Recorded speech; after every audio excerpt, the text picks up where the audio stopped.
थाना रायपुरवा निवासी पीड़ित रिंकी साहू के परिवार को घर के बाहर हो रहे जुए का विरोध करना पड़ा भारी। दबंगों ने पीड़िता के घर में घुसकर की मारपीट, यहां तक कि पीड़िता का हाथ भी तोड़ दिया।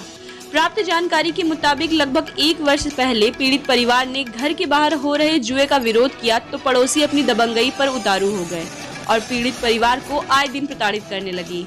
गलत कार्य का विरोध करना इतना भारी पड़ गया कि पीड़ित परिवार की अब जान पर बनाई है।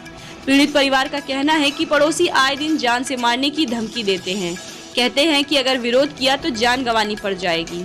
पीड़ित परिवार लगभग 1 वर्ष से भय के साए में जीने को मजबूर है। अब ऐसे में रायपुरवा थाना प्रभारी के द्वारा कोई उचित कार्यवाही भी नहीं की जा रही है। कहीं न कहीं थाना प्रभारी की कार्यशैली पर भी सवालिया निशान खड़े हो रहे हैं। अब ऐसे में सबसे बड़ा सवाल यह खड़ा होता है कि आखिर 1 वर्ष बीतने के बाद भी पीड़ित परिवार को न्याय पाने के लिए दर दर भटकना पड़ रहा है। कभी पुलिस कमिश्नर साहब के पास तो कभी एसपी साहब के पास या कभी थाने के चक्कर लगाने पड़ रहे हैं। अब ऐसे में पीड़ित परिवार को कब तक भय मुक्त वातावरण दे पाती है कानपुर पुलिस कमिश्नर, ये तो देखने वाली बात रहेगी। क्या नाम है आपका? चंदन साहू। क्या घटना घटी थी? सर हमारे क्षेत्र में जो है जुआ हुआ होता था, उसका मैंने जो है विरोध किया पिछले जुलाई में। तब से सर टारगेट बना रखा है। एक दिन हमारे यहाँ 27 तारीख को गाली गलौज किया, सुबह जो मारपीट किया। मुकदमे के बाद क्या हुआ? हाँ, मुकदमे के बाद सर एसपी कमिश्नर सर के दबाव में वो हमारी FIR लिखी गई। उसके बाद अभी तक सर कोई कार्रवाई नहीं और कोई ना कोई उनकी तरफ से एक व्यक्ति आता है नया, हम लोग को धमकी देता है जान से मारने की, सब कुछ। कहीं हमारे प्रशासन मेरे जेल में है, बहुत परेशान करते हैं और कहते हैं इतने डिप्रेशन में आप लोग को डाल देंगे कि आप लोग जो है खुद जो है आत्महत्या कर लोगे, झूठे केस में फंसा देंगे। आप किसी कुछ अधिकारी के पास गए अभी? हाँ, अभी कमिश्नर साहब के पास गए हैं सर, और DM साहब को भी लिखित तहरीर दी है। दोबारा भी कल गए थे तो कल सर मिलने नहीं दिया गया।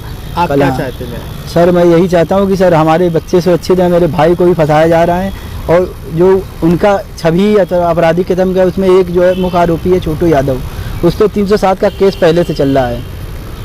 सर बस यही है कि अपराधी किसी में अभी तक कोई गिरफ्तारी हुई, उनकी जल्द से जल्द गिरफ्तारी की है। हम लोग को सर सुरक्षा का आश्वासन दिया जाए। क्या नाम है आपका? रिंकी साहू। क्या घटना घटित हुई आपके साथ? मेरे साथ ये घटना हुई है, पिछले बार मैंने एप्लीकेशन दिया था। कुछ लोग जुआ खेलते थे हमारे गेट पे और गंदी ड्रिंक भी करते थे, सब कुछ। मैंने उसकी एप्लीकेशन पुलिस में दी तो उसके बाद कोई कार्रवाई नहीं हुई। फिर साल भर ये लोग ऐसे लिए रहे और फिर उसके बाद ये फरवरी को 27 तारीख को रात में खूब गाली वाली दिया, बहुत गंदी गंदी गाली दी हम लोगों को। हम लोग डर की वजह से हम लोग अंदर बाहर नहीं निकले। तो हमने CO सर को फ़ोन किया था तो उन्हीं के कहा एप्लीकेशन दे दो। वहाँ थाने में कैसे रात में एप्लीकेशन देने जाते। सुबह जैसे एप्लीकेशन देने गए तो यहाँ दे कर आए, अपने हस्बैंड और बच्चों को खाना न दिया और हम बर्तन आंगन में धुल रहे थे। मेरा आंगन का अंधेरा पड़ता है तो गेट थोड़ा सा खोल के हम एकदम बर्तन धुलते हैं।